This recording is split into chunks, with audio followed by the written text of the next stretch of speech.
दोस्तों, राहुल गांधी यदि भारत के प्रधानमंत्री बनते हैं तो यह भारतीय राजनीति में बहुत बड़ा बदलाव होगा। Rahul Gandhi, leader of opposition in Lok Sabha, Rahul Gandhi.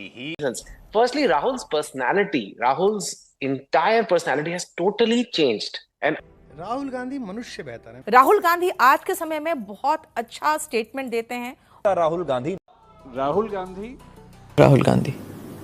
Rahul Gandhi भारतीय राष्ट्रीय कांग्रेस के प्रमुख नेता हैं और 2024 के लोकसभा चुनाव में कांग्रेस ने 99 सीटें जीती है और ये भारत की सबसे बड़ी ओपोजिशन पार्टी बन गई है और राहुल गांधी नेता प्रतिपक्ष यानी लीडर ऑफ ओपोजिशन चुने गए हैं। दोस्तों, राहुल गांधी एक प्रमुख राजनीतिक परिवार नेहरू गांधी परिवार से आते हैं और दोस्तों, पंडित जवाहरलाल नेहरू, इंदिरा गांधी, राजीव गांधी के कार्यकाल में भारत ने बहुत बड़े बड़े फैसले लिए हैं और दोस्तों, कांग्रेस के कार्यकाल में भारत की अर्थव्यवस्था, सुरक्षा, शिक्षा, स्वास्थ्य और रोजगार के मुद्दे को हल करके देश को सशक्त किया गया है और दोस्तों, इसीलिए अब कांग्रेस के समर्थकों द्वारा ये अपेक्षा की जाती है कि राहुल गांधी के पीएम बनने के बाद देश में शिक्षा के क्षेत्र में सुधार, महिला सशक्तिकरण, बेरोजगारी, असमानता, गरीबी और कृषि के मुद्दे को हल करके देश को सशक्त किया जाएगा। राहुल गांधी के प्रधानमंत्री बनने के बाद उनका नेतृत्व का प्रभाव भारतीय राजनीति में महसूस किया जाएगा और दोस्तों, ये सिर्फ कांग्रेस के समर्थक ही अपेक्षा नहीं करते हैं बल्कि देश के बड़े बड़े लीजेंड्स भी ये मानते हैं कि राहुल गांधी आज नहीं तो कल देश के प्रधानमंत्री बनेंगे।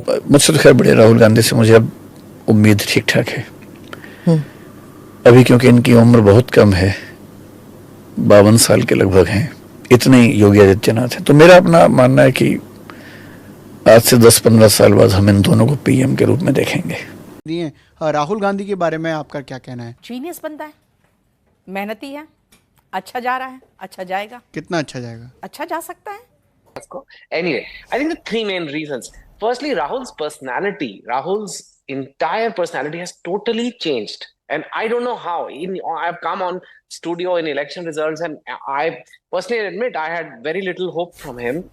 विपक्ष के नेता राहुल गांधी ने एक नया मुद्दा लोगों के सामने उठाया है और उन्होंने जो नया वीडियो अपना बनाया है वो प्रदूषण के मुद्दे पर बनाया है और इसमें खास बात यह है कि वो देश के पहले ऐसे बड़े राष्ट्रीय नेता बन गए हैं जो वायु प्रदूषण को लेकर देश के सामने आए हैं और लेकिन दोस्तों, यह कैसे संभव हो सकता है, आइए जानते हैं आज के इस वीडियो में।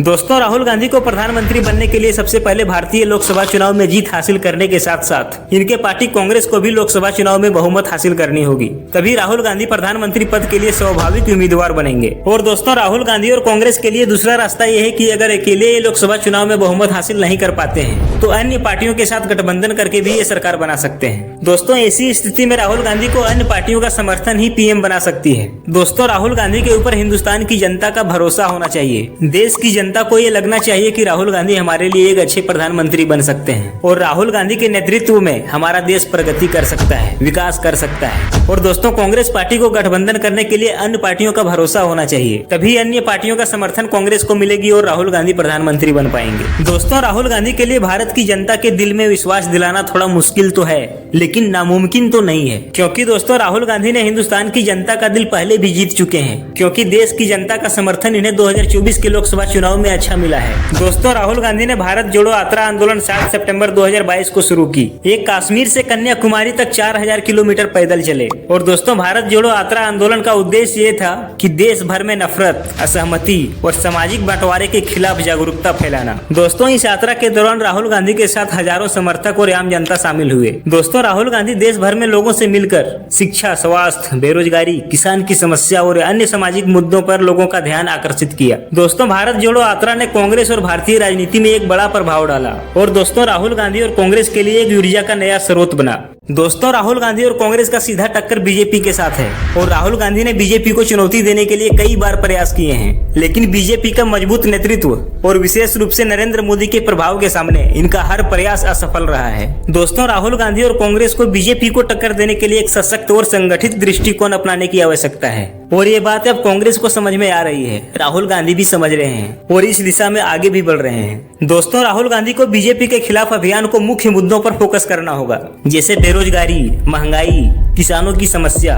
और सामाजिक असमानता। और दोस्तों, इतना ही नहीं बल्कि कांग्रेस को अपने संगठन में भी सुधार करनी होगी, जिससे राज्यों और क्षेत्रों में भी कांग्रेस को अधिक समर्थन मिल सके। दोस्तों, राहुल गांधी को जनता के साथ अपनी कनेक्टिविटी को और मजबूत करना होगा, लोगों के मुद्दे को समझ करके इनसे संवाद करना होगा। राहुल गांधी को भारत के युवा पीढ़ी के बीच अपनी इमेज को और भी बेहतर करने की आवश्यकता है, ताकि हिंदुस्तान के युवा पीढ़ी कांग्रेस को अपनी आवाज माने। और ये युवा पीढ़ी का वोट बैंक कांग्रेस के लिए बहुत जरूरी है। दोस्तों, राहुल गांधी अब भारत की राजनीति में पहले से कई गुना एक्टिव हो चुके हैं। राहुल गांधी अब दिन प्रतिदिन भारत के मुख्य मुद्दों पर आवाज उठाते हुए दिख भी रहे हैं, जैसे बेरोजगारी, एजुकेशन, गरीबी, किसानों की समस्या, एयर पोल्यूशन, महंगाई, भ्रष्टाचारी जैसे कई सामाजिक मुद्दों पर अपना विचार करते हुए देश के जननायक के रूप में जनता के दिल में अपना छवि और भी मजबूत करते दिख रहे हैं। तो दोस्तों, राहुल गांधी अगर इसी तरह मेहनत करते रहेंगे, निरंतर प्रयास करते रहेंगे, तो हम उम्मीद करते हैं कि बहुत जल्द हम आने वाले समय में इन्हें प्रधानमंत्री के रूप में देखेंगे। बाकी इस विषय में आपका क्या विचार है, आप कमेंट बॉक्स में हमें बता सकते हैं कमेंट करके। दोस्तों, मैं उम्मीद करता हूँ कि ये वीडियो आपको अच्छी लगी होगी। आगे इसी तरह की और भी इन्फॉर्मेटिव वीडियो देखने के लिए मेरे चैनल को लाइक, कमेंट, शेयर और सब्सक्राइब जरूर कर लीजिए। जय हिंद, वंदे मातरम। मिलते हैं नेक्स्ट वीडियो में।